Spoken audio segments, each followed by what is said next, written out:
Usted lo resolvió condenando Usted condena. Yo lo condené por los dos hechos. porque estimo que el primer hecho fue un medio para perpetrar el segundo de los Sí, hechos. sí, pero usted entiende que hay dos víctimas.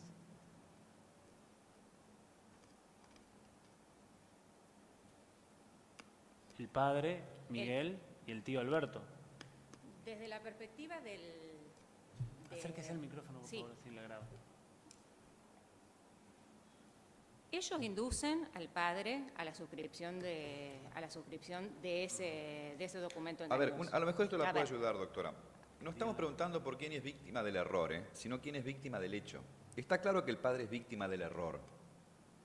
Víctima en el sentido que se equivoca porque hicieron todo lo posible los hijos para que se equivoque. No estamos hablando de esa clase de víctima, en el sentido de quien sufre un detrimento como consecuencia de que otro lo favoreció, lo facilitó. Si estamos hablando de la víctima como sujeto pasivo de la estafa. ¿En cuál de las dos acepciones usted sitúa al padre como víctima? ¿Como víctima del error o como además víctima de una estafa? entiendo que fundamentalmente ha sido víctima de un error el padre. No de una estafa. O sea, mediante ese error fue que se suscribió de manera engañosa ese documento. ¿Pero está perjudicado el patrimonio del padre como consecuencia del ardid desplegado por los hijos que condujo a que el padre se engañara? ¿Usted está en condiciones de establecer esa secuencia tan evocada en toda estafa?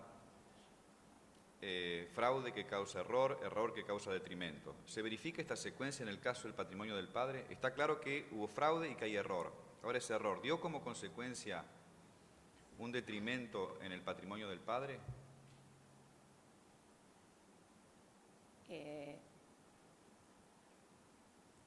¿Qué es lo que haría en todo caso el hermano con respecto al padre, al otro hermano cuando se entera que los derechos que él había pactado verbalmente fueron transferidos por el otro contratante? ¿Qué es lo que razonablemente cabe suponer que haría el hermano con relación a su hermano que acaba de ser engañado para suscribir y entregar los derechos que previamente le había prometido, aún de modo verbal, a la víctima indudable, que en este caso es el ¿Qué hermano? hubiera hecho Alberto? Reclamarle, Bueno, y en ese reclamo... reclamarle la Claro. escrituración, reclamarle esa obligación de hacer. ¿Y entonces?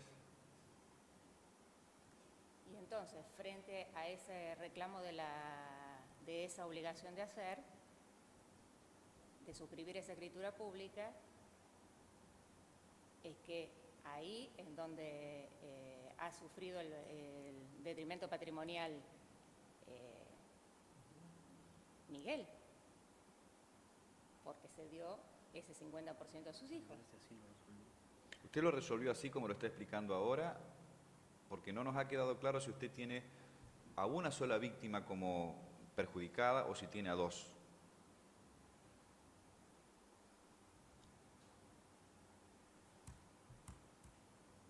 La parte resolutiva de su sentencia. En la parte resolutiva, Sí. yo lo condeno los condeno a Patricia y a Sergio Sí. como coautores de ambos delitos en concurso ideal. ¿Contra quién los delitos? ¿Cómo? ¿Cometidos contra quién los delitos? ¿Quién o Cometidos- quiénes? Cometidos contra Alberto, porque ellos fueron los que determinaron,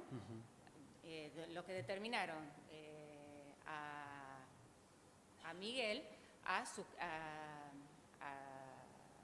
suscribir mediante Miguel, que actuó bajo los efectos del error, fue el que suscribió ese documento, que fue el que, a partir de ese documento que él suscribe, torna imposible los derechos de Alberto.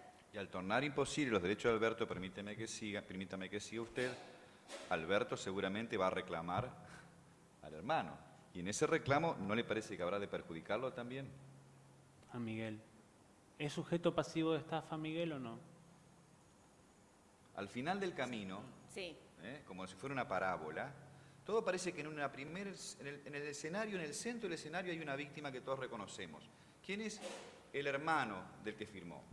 Sin embargo, es como un carrusel. Si uno da vuelta y mira en perspectiva, hay otra víctima que aparece luego. Precisamente, la primera víctima le va a reclamar a alguien que se va a convertir en víctima también, y que ya es víctima porque su patrimonio está en juego, para atender el reclamo legítimo del hermano que se vio perjudicado en una primera línea. Entonces digo, si hay dos víctimas allí, y si este es el sentido de su decisión como juez en este fallo, querría que me explique por qué razón condena a los hijos con relación al menos al hecho cometido en perjuicio del padre. Si no advierte así, vuelvo a preguntarle un escollo de tipo sustancial para que esto sea razonable, para que sea viable. ¿Por qué los condeno?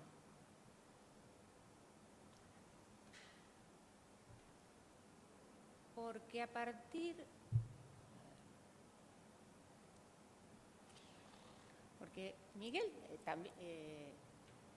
también, de alguna Doctora, desde estamos alguna partiendo de la base de que usted considere que el padre también es víctima de una estafa. Toda la pregunta y toda la explicación que voy a dar presupone que usted me diga, como lo entendimos hace un momento, que sí, que efectivamente hay dos víctimas, no una.